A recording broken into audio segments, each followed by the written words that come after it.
Aromatherapy and Cancer Part 1. Cancer has become one of the major threats for the health and well-being of our modern societies. There are over 12 million new cancer cases annually and over 7 million cancer-related deaths every year in the world. Facing this challenge, it is high time to remember the age-old alliance of mankind with the kingdom of plants. If we want to make the next steps in our evolution on Earth, we have to find our way back to nature and use her wisdom embedded in the medicinal plants time-tested over hundreds of millions of years. It is true, we have to redefine our relationship with nature and expose ourselves again to her incredible magic. Plants, human beings, and the sun are primordial partners in the development and maintenance of life on planet Earth. Do you remember? In the beginning was the light, says the old text. And it is this unfathomable light which led to the billions of expressions of life in the universe. It is made of light, sound, and structures in various frequencies.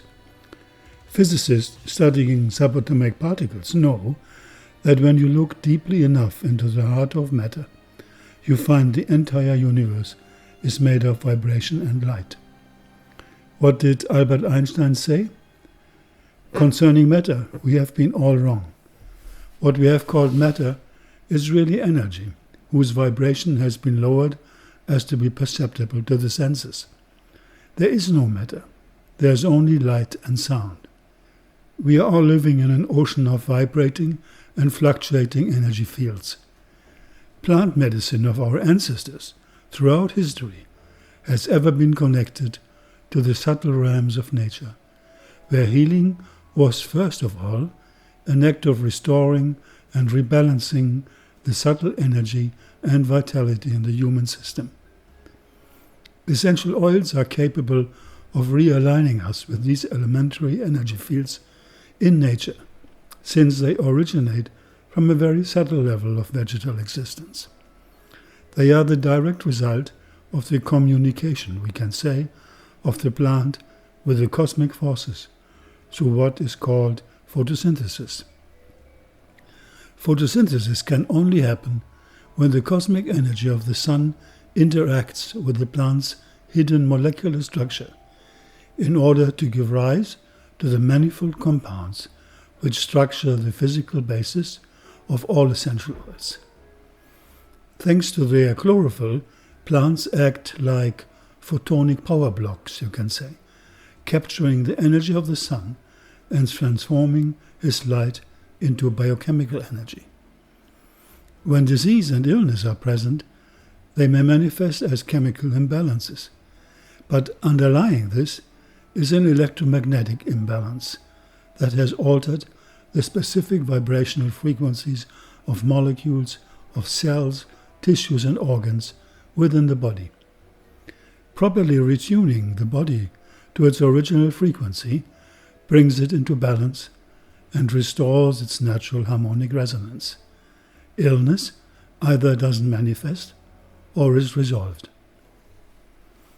To restore the energy of the system and target the underlying causes of this devitalization has to be the major focus in any successful cancer therapy.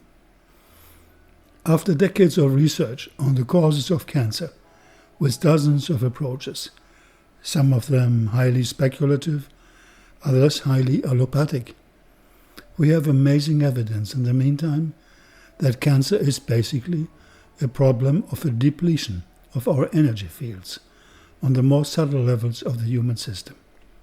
Since essential oils are the result of a cosmic interaction of plants with the sun, representing biophotonic energies or energies of light, we can use aromatherapy in manifold ways to rekindle the inner vitality, the inner Agni, we can say in Ayurvedic terms, in us.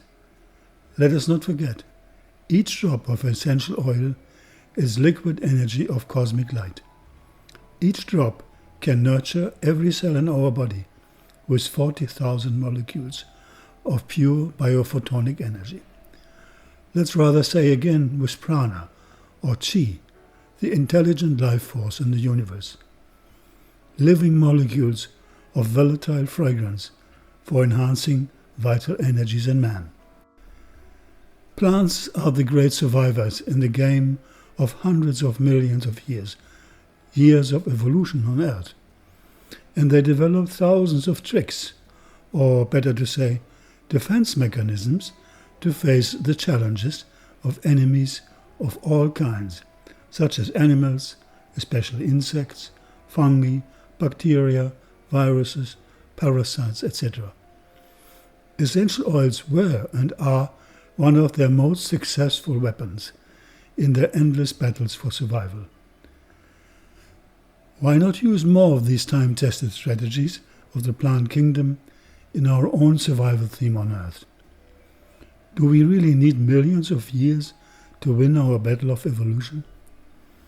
Science has shown us today that the best chances to vanquish cancer are by means of multiple approach strategies, which include changes of habits and lifestyle, diet, behavior, psychology.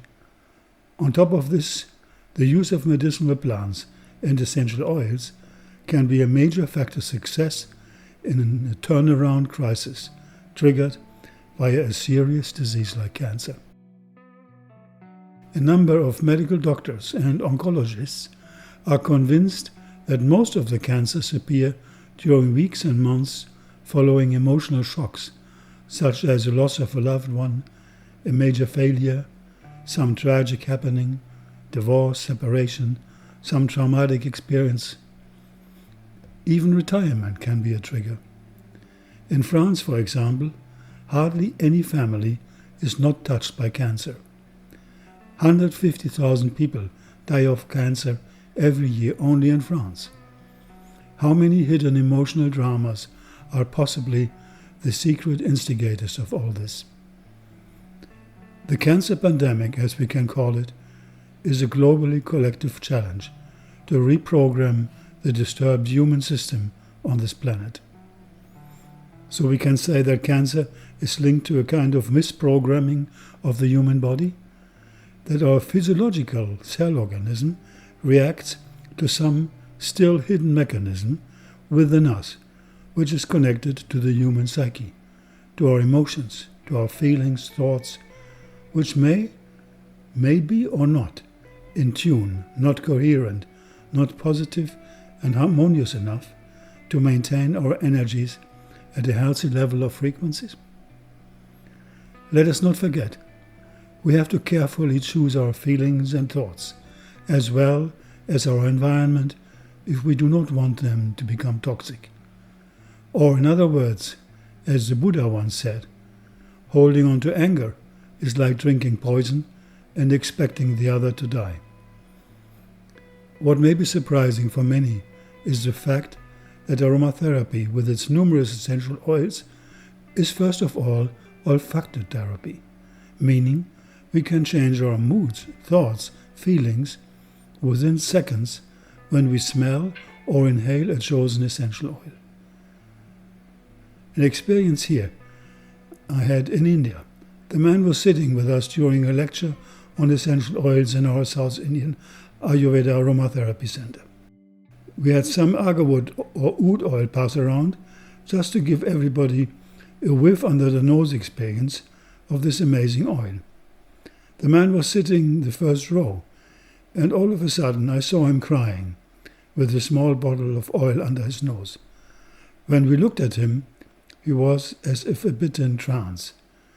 Later he explained that the smelling of the agarwood oil had produced the same experience of divine humility, which he had long ago experienced during an advanced meditation retreat.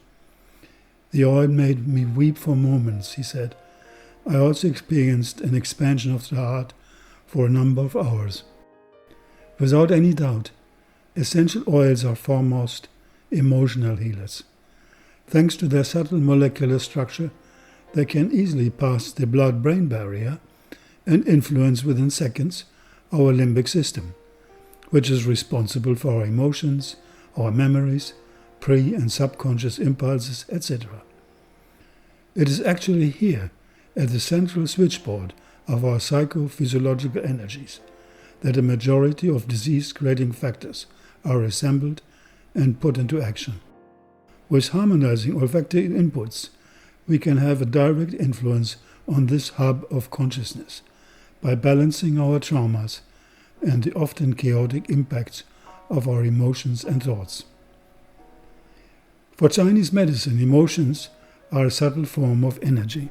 They can destabilize the 5 major organs of our body, which are all linked to specific types of emotions and internal energies. The liver and gallbladder, for example, are highly sensitive to anger and frustration. The kidneys and bladder's energy get depleted by fear, fright, and anxieties. The heart and small intestine use themselves up through impatience, sentimental love, and hate. The spleen, stomach, and pancreas get weakened by worry, by anxieties, and obsessional thoughts. The lungs and large intestine are deeply affected by sadness and melancholy. Chinese medicine considers healing as the approach of natural law to maintain harmony under the heavens. Disease is not treated only out of compassion for the diseased, but because it disturbs primarily the cosmic order and the environment of all living beings. If the modern epidemics, such as cancer, are haunting our societies today to such an incredible degree, we have to ask ourselves, what is wrong with us? What is wrong with our energy, our lifestyle, our food, our environment? And consequently, what is wrong with ourselves in our being constantly exposed without end to the stress and strain of our modern world? And this is not easy to answer when we consider the countless daily factors of outer and inner influences on us, and how much our environment, cultural, social, professional, relational, etc., are constant challenges to us. We are not single individuals, but are living in a field of connectedness, in the midst of which we often may just survive, may just keep up with a mere minimum of energy to avoid the inner chaos leading towards disease. There is no doubt, cancer is a mistake created on a personal as well as on a global collective level. And again, it is our mental and psycho-emotional failures spinning in the background which are the actual causes of the majorities of our problems altogether. To quote another authority of soul knowledge, this is Paramahansa Yogananda in his book Man's Eternal Quest, the consciousness or manifestation of disease is nothing more than an obstruction created by wrong human thoughts in the perfect thought feeling of man that God created. Man is heir to the failings of his forefathers. Hereditarily, he has become habituated to imperfection. His wrong thoughts impede the free flowing of the cosmic life force. End of quote. As much as the plague epidemics haunting Western civilizations at the end of the Middle Ages was mainly an answer of nature to the lack of hygiene, cancer is our new challenge now, this time putting our attention on the lack of mental and emotional hygiene, behavioral pathologies, wrong dietary habits, lifestyle errors as a whole, pollution, etc. Epidemics like cancer, we can say, have to be understood as collective diseases. When the inner heaven, meaning the spirit or soul of the society, becomes chaotic, the answers are pretty much the same over time. We will either have more and more collective diseases, pandemics, and particularly what we call degenerative diseases like cancer, diabetes, Alzheimer's, Parkinson, other autoimmune disorders, etc. Or we have wars, or both, or we change. When the Spanish flu struck our planet right after the First World War in 1918, it took the lives of over 50 million people, 4 times more than the war itself. The chaotic world society, totally exhausted, could simply not defend itself against this new challenge. So we have to start with our own inner chaos, because all wars and all diseases, as we said, start in the minds of men, and all real victories are victories of human understanding, victories of the human soul. Only focusing on symptomatic treatments for cancer cannot be the solution at all. Cancer and all degenerative diseases are the call of the universe to take the next step in human evolution. It is a crisis which calls for new decisions. And these have to be made globally, collectively. The disturbed harmony under the heavens requires answers from beyond our physical bodies. And these answers have to include, foremost, the spiritual side in us, our soul. In order to heal, we have to get whole. We have to look into the subtle dynamics of nature so that we can become again in tune with ourselves. There is no other way. So let's switch on the light button in us. Get more sensitive to ourselves and our surroundings. See the mistakes. Understand the challenges. Raise our internal energy frequencies. Protect us by understanding. Understanding the world, correcting ourselves, finding new choices, taking new decisions. According to the Gaia theory, Gaia, our planet, is a living, intelligent, self-regulating organism. Soil, atmosphere, oceans, plants, animals, human beings are all interconnected and form the organs of this being, whose deity is Gaia. When human beings or animals turn sick, when their brain emits chaotic energies and their behavior becomes destructive, Gaia will send them the specific healing plants needed for the re-establishment of harmony. The plants have their specific role to play in the circle of energy exchange among all beings. Thus Gaia maintains the universal homeostasis. Did you know that cancer cells know to smell, and that essential oils can find their way to them? Scientists at the Ruhr University in Bochum, Germany, under the direction of Professor Hans Hutt, have discovered a while ago that cancer cells dispose of their own receptors for fragrances. This was published in the journal Archives of Biochemistry and Biophysics. This research showed that if certain essential oils are brought into contact with, for example, liver cancer cells, the growth of these can be stopped. There's one specific molecule group in essential oils which seem to be the number one attack force in case of cancer, and that is the compound group of terpenes. Terpenes are a major molecular group occurring in numerous essential oils, very strongly specifically in the citrus oils such as lemon, grapefruit, bergamot, mandarin, etc., and in the oils of the conifer trees such as silver fir, black spruce, forest pine, balsam fir, etc. Professor Hutt and his team discovered a special molecular mechanism which hampered and even stopped the growth of cancer cells through the application of terpenes. The triggering board, so to say, for this is a small receptor called OR1A2, which the mutated cancer cells carry on their cell membrane. The liver can therefore smell the molecules of essential oils, explains Professor Hutt. The cancer cells react to the terpenic molecules and stop their growth. Professor Hutt and his team of scientists also discovered a protein which is produced massively in prostate cancer cells. They finally unmasked it as an olfactory receptor of the violet flower. It is true that the prostate does not contain the fragrance of violet, but has a nearly identical molecule linked to the male sexual hormone testosterone.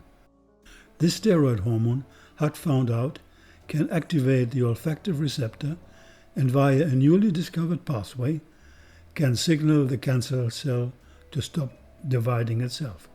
That means, quote here, practically that with the odor of violet you can stop the cancer growth, said Professor Hutt, and he declared, these findings throw light on the future of cancer prevention and milder forms of cancer therapies. They represent further evidence for the significance of smell receptors outside the nose and give hope to develop a new form of medicine with less side effects for cancer therapy. In contrast to the early days of the field, the idea of sensory receptors outside of sensory organs is no longer unusual. They are all just chemoreceptors, quote, and you can use them in lots of different contexts in physiologically different systems, says University of Colorado, Denver neurobiologist Thomas Finger.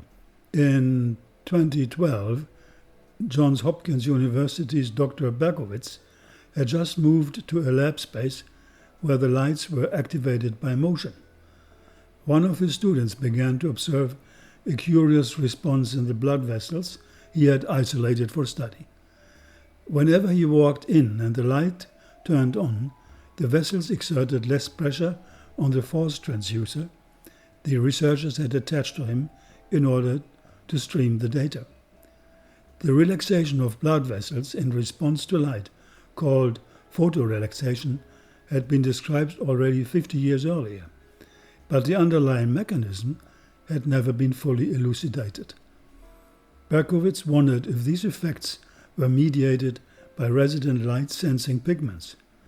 If so, it would not be the first time that a sensory receptor had been found outside of a sense organ. What we did not know in our modern world of Western understanding is that our tissues interact with light. Quote, due to tissue interactions with photons of light, when light of the right frequency, for example far infrared or visible light, interact with biological tissues, electrons are produced. For example, a food antioxidant is simply a chemical carrier of extra electrons, and the same effect of providing extra electrons by chemical means can be also achieved by exposure to the photons of far infrared or visible light. Far infrared and visible light are bands of electromagnetic energy, which are particularly acceptable and beneficial to living creatures. This photonic antioxidant effect provides part of the explanation of how the vital rays of far infrared and visible light are involved in healing. Professor Fritz Albert Popp, famous cancer research scientist from Germany, speaks of ultra-weak coherent light, which each cell emits and which is the central medium of our cell-to-cell communication. For Popp, it is particularly the ultraviolet light spectrum which raised his interest. The research on this ultra-weak cell luminescence in living system, as Professor Popp calls it, was discovered by Russian scientists and then further analyzed by Popp. It hints at hidden quantum field interactions inside all living systems with regards to light. The Russian scientists proved in more than 5,000 experiments in the 1970s that all living cells transmit biological information through photons, that is, through light in the ultraviolet spectrum. Professor Popp confirmed that each of our cells is constantly emitting ultra-weak coherent light or biophotons. Our cells are functioning like magnets with positive-negative field charges, particularly nurtured by electron-rich food and healthy sunlight. But also the other rays of the invisible spectrum of light on our planet must play a role in this vital mechanism. Biophotons or ultra-weak photon emissions of biological systems, as Professor Popp explained, are weak electromagnetic waves in the optical range of the spectrum. In other words, they are light. All living cells of plants, animals, and human beings emit biophotons, which cannot be seen by the naked eye, but can be measured by special equipment developed by German researchers. The tiny currents of photons are mainly stored and emitted from the DNA of our cells. What is interesting to mention is that negative emotions, for example, affect our DNA's biophotonic signaling. Cancer victims, as Popp explained, have fewer photons. This corresponds with what immunologist Mahmoud Suhail states in terms of his research on essential oils like frankincense, which has raised numerous scientific studies over the past years. Here's a quote: "Cancer starts when the DNA code within the cell's nucleus becomes corrupted. Frankincense separates the brain of the cancerous cell, the nucleus, from the body, the cytoplasm, and closes down the nucleus to stop it reproducing corrupted DNA codes." End of quote. So we have to use our biophotonic light correctly to optimize the language of our DNA, psychophysiological energies. Our genes, or our DNA, are the lamp at the door, sitting at the transition field between our innermost physical and cosmic existence. It is miraculous that we as human beings can influence this level through our thoughts and emotions, and certainly also via the powerful biophotonic emission of essential oils. If this is true, as science proves today, we can influence our DNA code. The theory of cancer as being genetically fixed is only partially true. One may say we are constantly talking with our genes, the genius in the bottle. Our DNA is linked to the unified field of the universe, where all the forces of nature come together, and from where, in a large sense, we define our present, our past, and our future, meaning also from where we build our desires, attract our wealth, joys, friends, partners, spiritual allies, release our traumas, heal our wounds. It seems therefore that essential oils, with their powerful frequencies and influence on our DNA, can act as a reset language on the DNA code. They may be able to intervene directly on the subtle level of our genetic storehouse of quantum information and correct wrong data issued by degenerated cell-to-cell communication. They can tell our cells what the right DNA code should be, and their reset language may be through biophotons on the level of our psychophysiological quantum field interaction. It is certainly not exaggerated to say that the quality of biophoton emissions are signals for health or disease. In other words, the body, with its trillions of cells, has an electromagnetic charge. Imbalances between the body's inner negative and positive charges weaken our cell signaling, and this hampers normal bodily function and recovery in cases of injury or disease. Cancer is linked to a dramatic breakdown of cell signaling. In this sense, it is the consequence of a quantum isolation inside our system. And not to forget, there are about 100,000 chemical reactions happening in every cell each second. The chemical reaction can only happen if the molecule which is reacting is excited by a photon. Once a photon has excited a reaction, it returns to the field and is available for more reactions. We are swimming in an ocean of light, as explained Professor Popp. But the most important question remains, where is this light coming from? From an Eastern understanding, this biophotonic flow inside the body must be linked to qi, or prana. The qi, in the wisdom of Chinese medicine, is our subtle energy flowing throughout our bodies, the body's inner channels, the meridians. Qi regulates all our body functions from these meridians.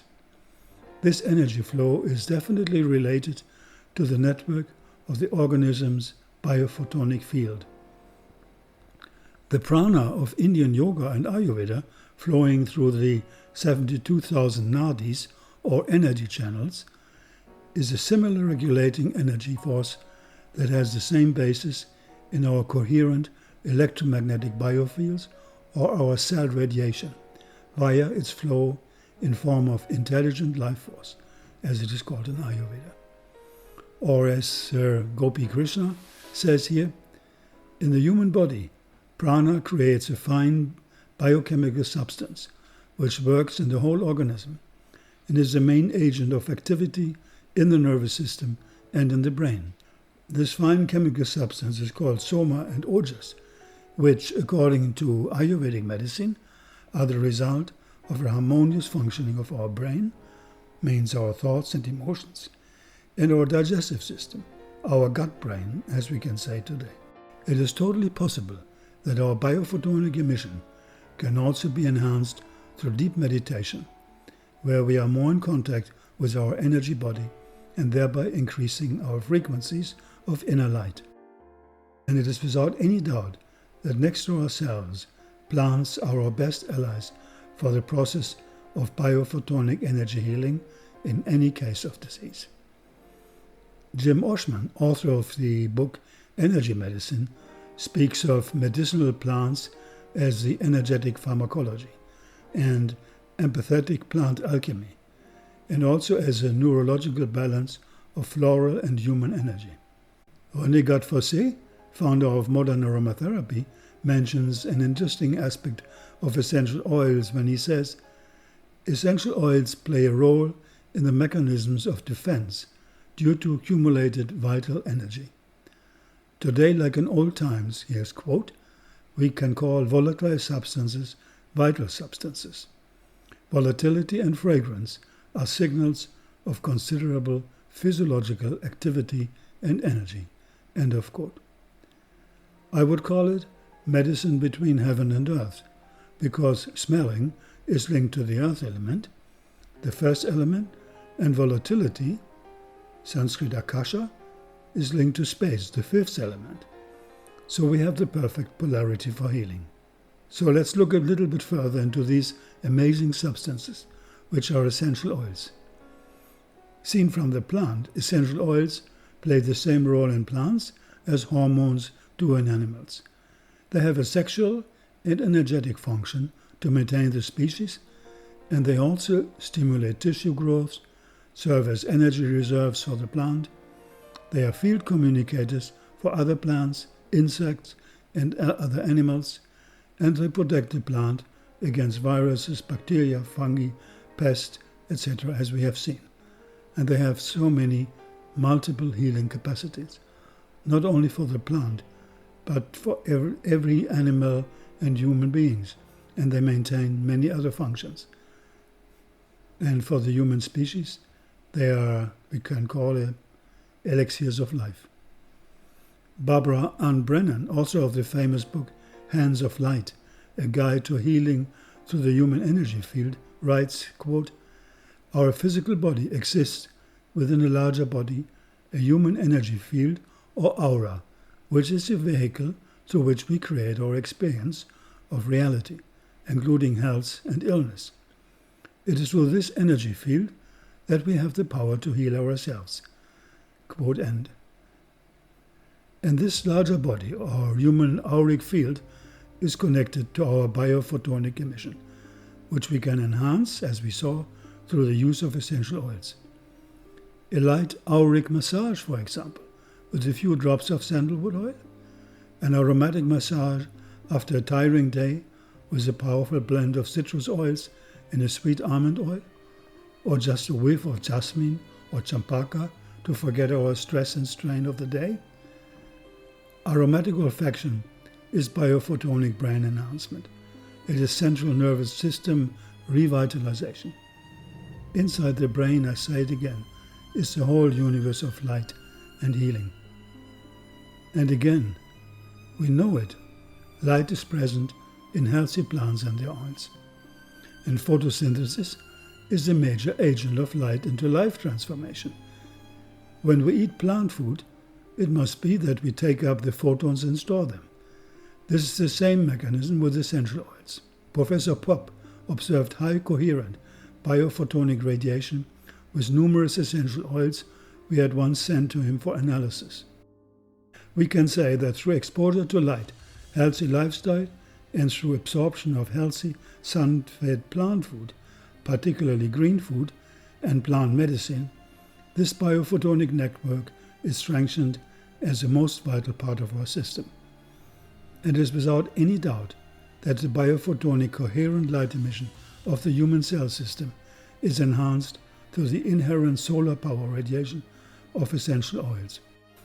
Do we really know what happens when an essential oil like oregano or savory intervene in the case of a viral attack and do the trick, which an antibiotic would not be able to do? Could it be that the extremely high photonic presence in essential oils, when applied to our system, serves as a facilitator or repair mechanism of our internal cell-to-cell communication, which is progressively lost in case of disease and specifically in case of cancer? And could it be that behavioral patterns, environmental stress, devitalized food, etc., participate in this biophotonic collapse in the human system? Expressive may be also of our isolation from the ultimate source of radiation, namely our inner light. If properly retuning the system to its original frequency, we can bring it back into balance and restore its natural harmonic resonance. Sickness, then, has little chance to manifest or is quickly healed. And this, in Ayurvedic terms, has to do, as we saw, with soma or ojas, present in healthy food and plant medicine. It is certainly not a coincidence that the ancient rishis of India gave the name Oshadi to the medicinal plant world, which means carrier of ojas, carrier of light, carrier of energy.